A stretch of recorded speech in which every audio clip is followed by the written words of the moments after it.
Hello po sa inyong lahat. Welcome to my channel. Ngayon ay magluluto tayo ng tempura at calamares. So ayan yung pusit natin at hipon. Nalinisan ko na. So itabi muna natin at i-mix natin yung mga ibang ingredients.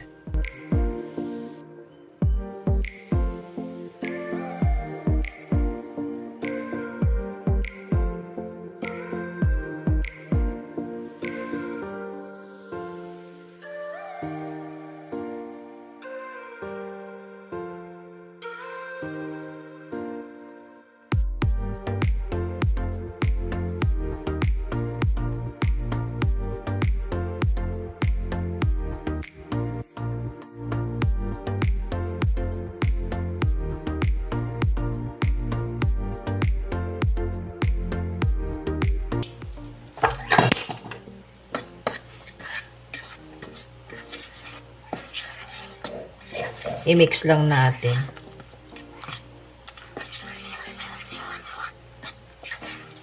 So, ito na yung na-mix natin. Ayan. Ito yung flour natin ulit. Ginisa mix ulit. At konting pamintang durog.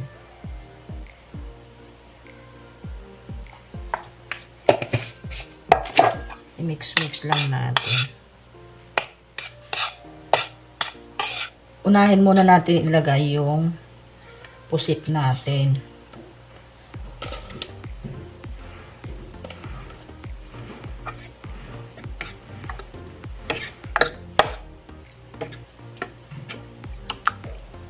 Ayan.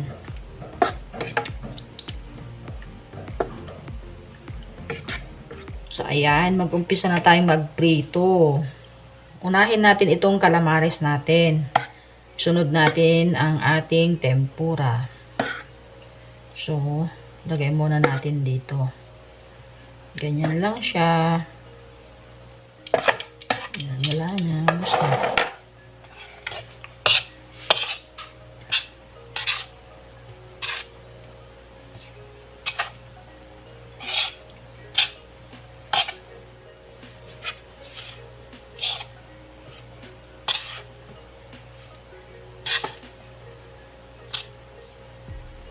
So, ayan. Umpisa na tayo magprito. At itong ating hipon ay ilagay ulit natin dyan.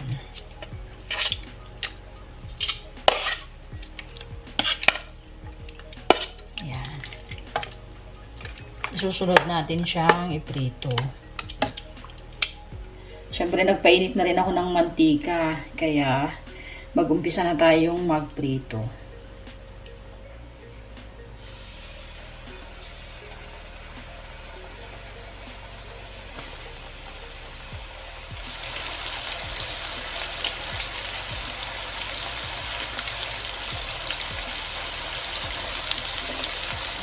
Yung calamares.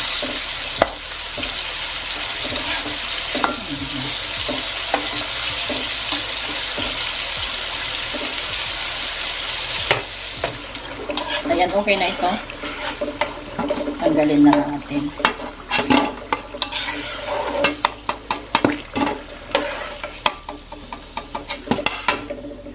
At isunod na natin itong hipon natin. Same lang sa ginawa natin sa calamares.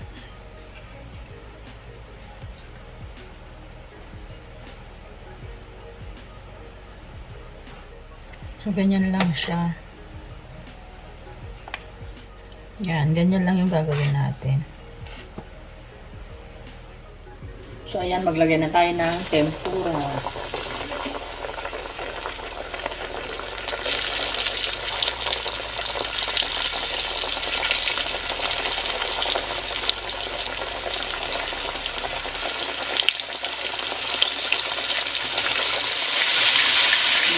Same lang sa ginawa natin sa calamares natin.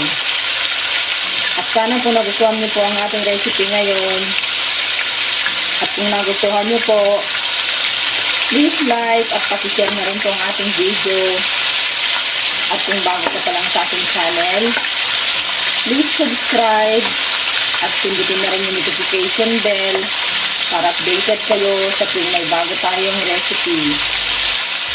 Kita-kita tayo ulit sa mga susunod ko pang mga video. Marami pong salamat sa panonood. Ingat po tayo palagi. God bless. Yan, iprito lang natin lahat yung ating tempura hanggang sa maubos natin lahat.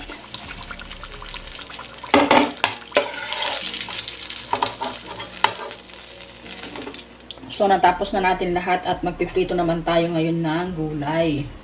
Ito yung talbos ng kamote. Prito natin. Ayan.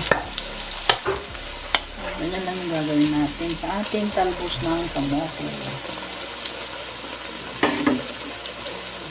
Ito yung talbos ng kamote natin. Ganyan lang yung gagawin natin. Yan, okay na to. Yan.